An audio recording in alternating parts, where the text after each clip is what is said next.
So here we are inside the Exeter City home dressing room ahead of the match on Saturday against Stevenage. Welcome to Park Life.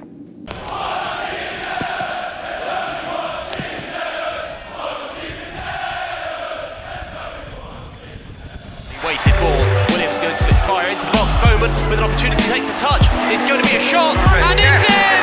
It's Lima! Collins now chips it in. It's a decent ball towards Bowman. It's the post and in! Coming to Wendell Williams. Williams will get it through for Bowman. Bowman shoots! Deflected for Law. Law, great turn in the penalty area. Will he find Martin? Martin gets a yard. Shoot! There is the equalising goal. It is Lee Martin.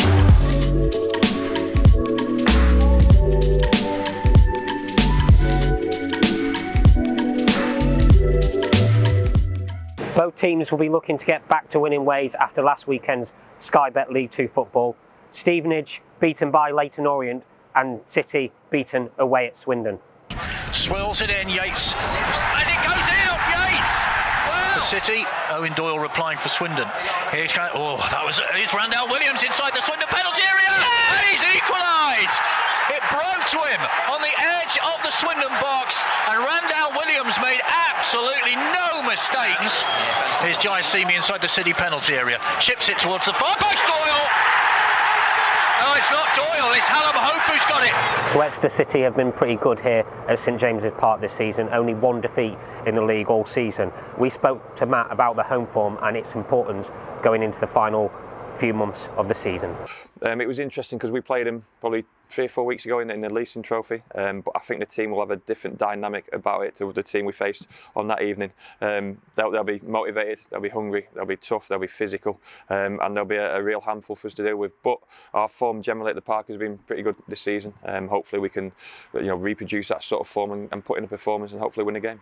Experience is obviously key at this time of the season, and we spoke to Dean Moxey, who has a promotion to his name, about how he will use his knowledge of that to help the younger players in the final few months of the campaign. I'm not too sure yet.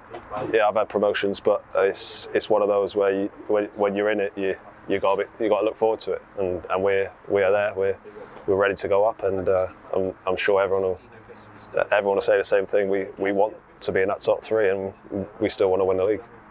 Yeah, and around the camp, the whole players are looking forward to Saturday's battle and getting back to St James's Park and taking on Stevenage. Yeah, definitely. Like I said, the disappointment of the weekend was hard to take, but to have another game now against Stevenage. We beat them 3-0 the other week, but we know it's going to be a tough game against a Graham Wesley team. But we want the 3 points, and we're going to go out and get them. So we're joined here by Health and Wellbeing Officer for City Community Trust, Pete Furley. Just tell us a bit about your role with the City Community Trust, Pete. So my main role is to go out into the community and promote physical activity amongst people who aren't that active, but also now more and more looking at people's mental well-being.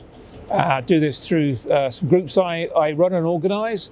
We have our Sporting Memories group for people over 50. We have them in Exeter, Exmouth, Tiverton and Oakhampton. People come along for 2 hours and we just reminisce about sport, either as a participant or a spectator. And occasionally we'll get guest speakers coming in. We've had Alan Banks in, we've had Jimmy Giles come in, and they just talk about their experiences as a player. We also run something called All Signs Cafe, which is for ex-armed forces and actually their current serving forces from all branches of the armed forces to come into a safe place and talk about their experiences when they've been serving, and also the transition from Army or Navy, RAF to civvy life, because that can be very, very stressful for some of them. So they come in, give them tea, coffee, biscuits, chat. It's a bit like being back in the NAFI. The banter goes, the jokes go, and it's a big support group. As I said, some people really struggle once they come out. They've got a little bit of, they haven't got direction, because in the army they're well looked after. They come out not quite sure how to get a job, how to fill out a CV. So working with the Veterans Hub, we work with them, and also I'm very pleased to say that we don't actually get involved, but we've enabled Andy's Man Club to come in on a Monday night here at the Grecian Centre, 7 till 9, for men to come and talk about issues they have in a safe, secure and friendly place. And then for on a Tuesday night, there's a women's wellbeing network come in, and for ladies, exactly like Andy's Man Club, but it's the ladies version, for them to come and talk again in a safe, secure, friendly place about any issues that they have. Sounds like you're a very busy man, Pete. Well, fortunately, I don't have to do all of it, but I'm very pleased that we put stuff in place. And I just know for some of the people who come along, it's just made a big difference in terms of being able to talk. They talk about the dark clouds of depression. So sometimes you come in, you're not in a good place, you sit down, have a cup of tea, have a biscuit. The problem doesn't go away, but by talking about it, it's made easier, and perhaps you can find a way through that dark cloud of depression. Excellent. Just want to touch as well, because this Saturday is a headspace game in terms of Saturday's match as well, isn't it? It is indeed. Very important that we're flagging it up. I know there's a piece in the programme, I know it's going out on social media. I think we all lead busy lives, and we were saying this in a team meeting this morning. We're busy, we're non-stop. But really, we should be taking 5 minutes out each day, one, to look after ourselves, but also, is your colleague all right? Is people in your family all right? Just stop for 5 minutes and let's have a chat. It's the water cooler moment, if you like. But when you are making tea, when you are, especially if you see somebody struggling over something, just stop. How's it going? It's that simple. We're fortunate here. I mean, sometimes I walk around the pitch here, just to clear my head. I've done that with with the clients from Sporting Memories and All Science Cafe. Maybe they just want somewhere a bit more private, and we'll just have a walk around the pitch. And the problem doesn't go away. No. But it's true. A problem shared is a problem halved, and that's the beauty of what I do, and able to help people find a way through. Move on to football now. Yes, football. Yeah. Exeter City, a couple of problems in the last game, but how do you view the promotion battle at the minute?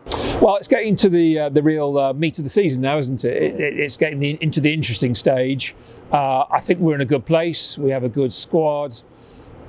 Can't praise Matt Taylor enough for what he's done in terms of building the squad, how he's leading the team, how he's managing the team. The standards that he's expecting from everybody. We've got a great guy there. As Alex Ferguson said, it's a bit squeaky bum time, but I think, fingers crossed, we will go up automatically. Yeah. Ideally, of course, we want to be first, but I think that's out of the reach now. As long as we're third and we go up, fantastic. And I think that's a testament to all the hard work that Matt's put in over the last 18 months.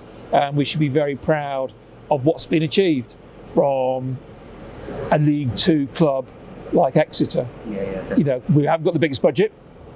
We haven't got lots of cash behind us to support us in other ways. People do knock supporters trust clubs, but I think for something like Exeter, it's the only way to go. You look at what else is happening in the league to other clubs. We're in a good place, and that should be celebrated. I remember the dark days and where we were. So to see what's happening now, of course, it's frustrating when we some of the results haven't gone our way recently.